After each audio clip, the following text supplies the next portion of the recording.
Something about the smile lurking on Malfoy's face during the next week made Harry, Ron, and Hermione very nervous. They spent most of their free time in Hagrid's darkened hut, trying to reason with him. "Just let him go," Harry urged. "Set him free." "I can't," said Hagrid. "He's too little. He'd die." They looked at the dragon. It had grown 3 times in length in just a week. Smoke kept furling out of its nostrils. Hagrid hadn't been doing his gamekeeping duties because the dragon was keeping him so busy. There were empty brandy bottles and chicken feathers all over the floor. "I've decided to call him Norbert," said Hagrid, looking at the dragon with misty eyes. "He really knows me now. Watch. Norbert! Norbert! Where's Mommy?" "He's lost his marbles," Ron muttered in Harry's ear. "Hagrid!" said Harry loudly. "Give it 2 weeks, and Norbert's going to be as long as your house.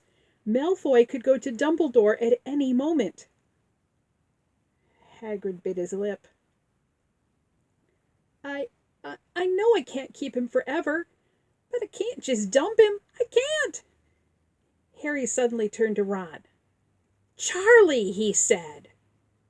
"You're losing it too," said Ron. "I'm Ron, remember?" No, Charlie, your brother Charlie, in Romania, studying dragons. We could send Norbert to him. Charlie can take care of him and put him back in the wild." "Brilliant! How about it, Hagrid?" And in the end, Hagrid agreed that they could send an owl to Charlie to ask him. The following week dragged by. Wednesday night found Hermione and Harry sitting alone in the common room long after everyone else had gone to bed. The clock on the wall had just chimed midnight when the portrait hole burst open. Ron appeared out of nowhere as he pulled off Harry's invisibility cloak. He had been down at Hagrid's hut, helping him feed Norbert, who was now eating dead rats by the crate. "It bit me," he said, showing them his hand, which was wrapped in a bloody handkerchief. "I'm not going to be able to hold a quill for a week. I tell you, that dragon's the most horrible animal I've ever met. But the way Hagrid goes on about it, you'd think it was a fluffy little bunny rabbit. When it bit me, he told me off for frightening it, and when I left, he was singing it a lullaby." There was a tap on the dark window. "It's Hedwig," said Harry, hurrying to let her in. "She'll have Charlie's answer." The 3 of them put their heads together to read the note. "Dear Ron, how are you? Thanks for the letter. I'll be glad to take the Norwegian Ridgeback, but it won't be easy getting him here.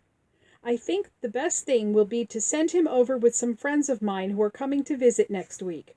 Trouble is, they mustn't be seen carrying an illegal dragon. Could you get the Ridgeback up to the tallest tower at midnight on Saturday? They can meet you there and take him away while it's still dark. Send me an answer as soon as possible. Love, Charlie." They looked at one another. "We've got the invisibility cloak," said Harry. "It shouldn't be too difficult. I think the cloak's big enough to cover 2 of us and Norbert." It was a mark of how bad the last week had been that the other 2 agreed with him. Anything to get rid of Norbert and Malfoy.